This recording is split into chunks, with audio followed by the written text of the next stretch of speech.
La Bible en un an, le 15 mars, le livre des Nombres, chapitre 22, verset 22, au chapitre 23, verset 26, le livre des Psaumes, chapitre 58, versets 1 à 12, le livre des Proverbes, chapitre 10, verset 24, l'évangile de Matthieu, chapitre 25, verset 31, au chapitre 26, verset 13. Le livre des Nombres, chapitre 22. La colère de Dieu s'enflamma, parce qu'il était parti. Alors l'ange de l'Éternel se plaça sur le chemin pour lui résister. Balaam était monté sur son ânesse, et ses 2 serviteurs étaient avec lui. L'ânesse vit l'ange de l'Éternel qui se tenait sur le chemin, son épée dégainée à la main. Elle s'écarta du chemin et partit dans les champs. Balaam frappa l'ânesse pour la ramener dans le chemin. L'ange de l'Éternel se posta sur un sentier entre les vignes, bordé d'un mur de chaque côté. L'ânesse vit l'ange de l'Éternel. Elle se serra contre le mur et pressa ainsi le pied de Balaam contre le mur. Balaam la frappa de nouveau. L'ange de l'Éternel passa plus loin et se posta à un endroit où il n'y avait aucun espace pour s'écarter à droite ou à gauche. L'ânesse vit l'ange de l'Éternel et elle s'affaissa sous Balaam. La colère de Balaam s'enflamma et il frappa l'ânesse avec un bâton. L'Éternel fit parler l'ânesse et elle dit à Balaam, « Que t'ai-je fait pour que tu m'aies frappé déjà 3 fois? » Balaam répondit à l'ânesse, « C'est parce que tu t'es moqué de moi. Si j'avais une épée dans la main, je te tuerais sur le champ. » L'ânesse dit à Balaam, « Ne suis-je pas ton ânesse, que tu as monté depuis toujours jusqu'à aujourd'hui? Ai-je l'habitude d'agir ainsi envers toi? » « Non, répondit-il. L'Éternel ouvrit les yeux de Balaam, et Balaam vit l'ange de l'Éternel qui se tenait sur le chemin, son épée dégainée à la main. Il s'inclina alors et se prosterna le visage contre terre. L'ange de l'Éternel lui dit, « Pourquoi as-tu frappé ton ânesse déjà 3 fois? Je suis sorti pour te résister, car tu empruntes une voie dangereuse à mes yeux. L'ânesse m'a vu et s'est écartée déjà 3 fois devant moi. Si elle ne s'était pas écartée de moi, je t'aurais même tué en lui laissant la vie. » Balaam dit à l'ange de l'Éternel, « J'ai péché, car je ne savais pas que tu t'étais placé devant moi sur le chemin. Mais maintenant, si tu me désapprouves, je retournerai chez moi. » L'ange de l'Éternel dit à Balaam, « Accompagne ces hommes, mais tu te contenteras de répéter les paroles que je te dirai. » Et Balaam accompagna les chefs de Balak. Balak apprit que Balaam arrivait, et il sortit à sa rencontre jusqu'à la ville de Moab, qui se trouve sur la limite de l'Arnon, à l'extrême frontière. Balak dit à Balaam, « N'ai-je pas envoyé des messagers chez toi pour t'appeler? Pourquoi n'es-tu pas venu vers moi? Ne puis-je donc pas te traiter avec honneur? » Balaam dit à Balak, « Voici, je suis venu vers toi. Maintenant, me sera-t-il permis de parler librement? Je dirai les paroles que Dieu mettra dans ma bouche. » Balaam accompagna Balak, et ils arrivèrent à Kirjath-Hutsot. Balak sacrifia des bœufs et des brebis, et il en fit remettre à Balaam et aux chefs qui l'accompagnaient. Le lendemain matin, Balak prit Balaam et le fit monter à Bamoth-Baal, d'où Balaam put voir une partie du peuple d'Israël. Le livre des Nombres, chapitre 23. Balaam dit à Balak, « Construis-moi ici 7 autels, et prépare-moi ici 7 taureaux et 7 béliers. » Balak fit ce que Balaam avait dit, et Balak et Balaam offrirent un taureau et un bélier sur chaque autel. Balaam dit à Balak, « Tiens-toi près de ton holocauste, tandis que je m'éloignerai. Peut-être que l'Éternel viendra à ma rencontre. Je te dirai alors ce qu'il me révélera. » Et il se rendit sur une hauteur. Dieu vint à la rencontre de Balaam, et Balaam lui dit, « J'ai dressé 7 autels, et j'ai offert un taureau et un bélier sur chaque autel. » L'Éternel mit des paroles dans la bouche de Balaam et lui dit, « Retourne vers Balak et transmets-lui ce message. » Balaam retourna vers Balak. Celui-ci se tenait près de son holocauste, avec tous les chefs de Moab. Balaam prononça son oracle. Balak m'a fait descendre d'Aram. Le roi de Moab m'a fait descendre des montagnes de l'Orient. Viens, maudit Jacob pour moi. Viens, irrite-toi contre Israël. Comment pourrais-je maudire celui que Dieu n'a pas maudit?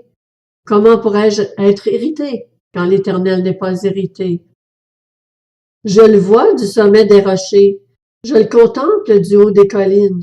C'est un peuple qui habite à part et qui ne fait pas partie des nations. Qui peut compter la poussière de Jacob et dire à quel nombre correspond le quart d'Israël? Que je meure de la mort des justes et que ma fin soit semblable à la leur. Balak dit à Balaam, « Que m'as-tu fait?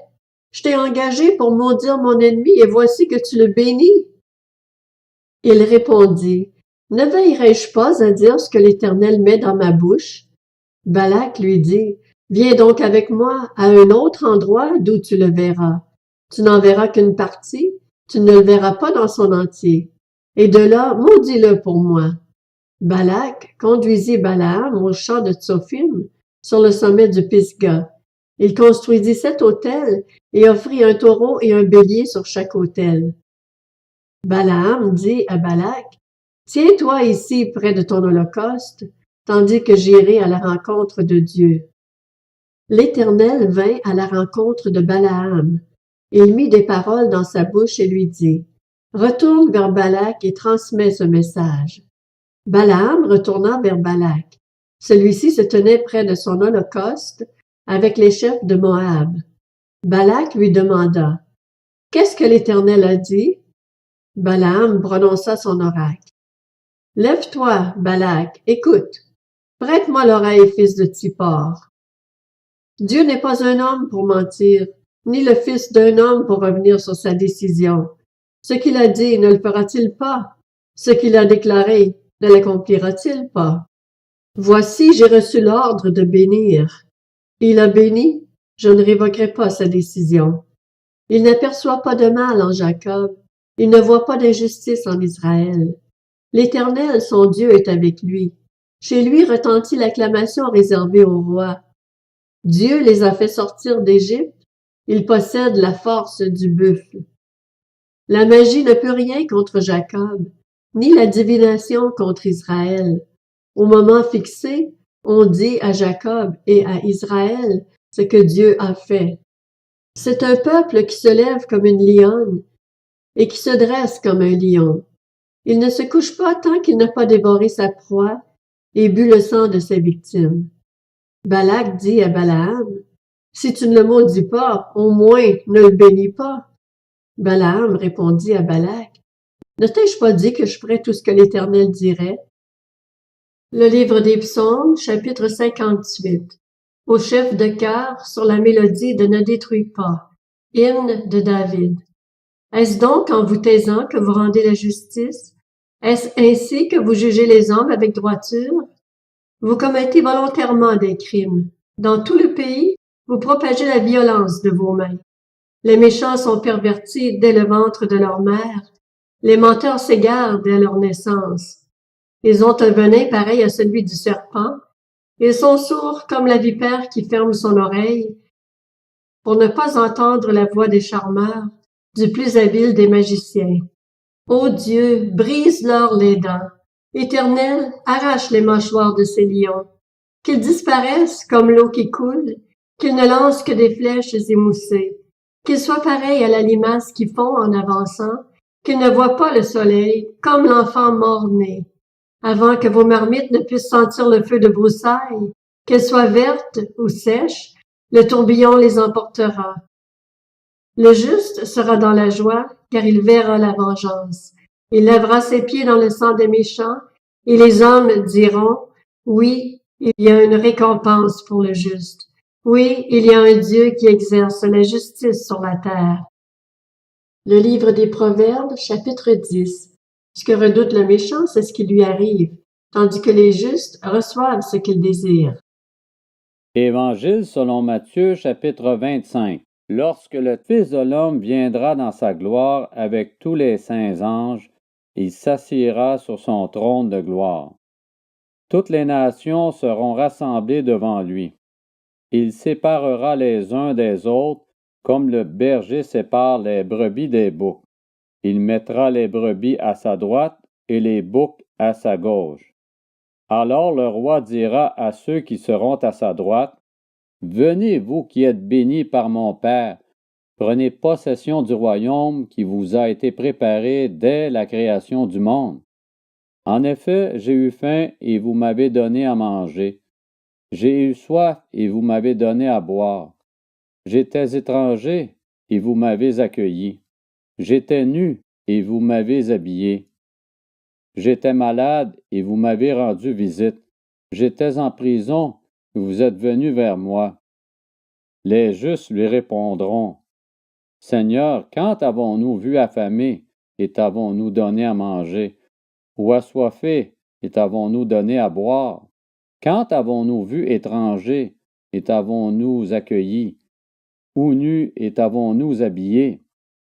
Quand avons-nous vu malade ou en prison et sommes-nous allés vers toi? » Et le roi leur répondra, « Je vous le dis en vérité, toutes les fois que vous avez fait cela à l'un de ces plus petits de mes frères, c'est à moi que vous l'avez fait. » Ensuite il dira à ceux qui seront à sa gauche, « Éloignez-vous de moi, maudits, allez dans le feu éternel qui a été préparé pour le diable et pour ses anges. En effet, j'ai eu faim, et vous ne m'avez pas donné à manger. J'ai eu soif, et vous ne m'avez pas donné à boire. J'étais étranger, et vous ne m'avez pas accueilli. J'étais nu, et vous ne m'avez pas habillé. J'étais malade et en prison, et vous ne m'avez pas rendu visite. » Ils répondront aussi, « Seigneur, quand avons-nous vu affamé, ou assoiffé, ou étranger, ou nu, ou malade, ou en prison, et ne t'avons-nous pas servi? » Et il leur répondra, « Je vous le dis en vérité, toutes les fois que vous n'avez pas fait cela à l'un de ces plus petits, c'est à moi que vous ne l'avez pas fait. » Ils iront à la peine éternelle, tandis que les justes iront à la vie éternelle. Évangile selon Matthieu, chapitre 26. Lorsque Jésus eut fini de donner toutes ses instructions, il dit à ses disciples, « Vous savez que la Pâque a lieu dans 2 jours, et que le Fils de l'homme sera arrêté pour être crucifié. » Alors les chefs des prêtres, les spécialistes de la loi et les anciens du peuple se réunirent dans la cour du grand prêtre, appelé Caïphe, et ils décidèrent d'arrêter Jésus par ruse et de le faire mourir. Cependant, ils se dirent que ce ne soit pas pendant la fête, afin qu'il n'y ait pas d'agitation parmi le peuple. Comme Jésus était à Béthanie dans la maison de Simon le lépreux, une femme s'approcha de lui avec un vase qui contenait un parfum de grande valeur. Pendant qu'il était à table, elle versa le parfum sur sa tête. À cette vue, les disciples s'indignèrent et dirent, « À quoi bon un tel gaspillage? On aurait pu vendre ce parfum très cher et donner l'argent aux pauvres. » Le sachant, Jésus leur dit, « Pourquoi faites-vous de la peine à cette femme? Elle a accompli une bonne action envers moi. En effet, vous avez toujours des pauvres avec vous, mais vous ne m'aurez pas toujours. En versant ce parfum sur mon corps, elle l'a fait pour mon ensevelissement. Je vous le dis en vérité, partout où cette bonne nouvelle sera proclamée, dans le monde entier, on racontera aussi en souvenir de cette femme ce qu'elle a fait. »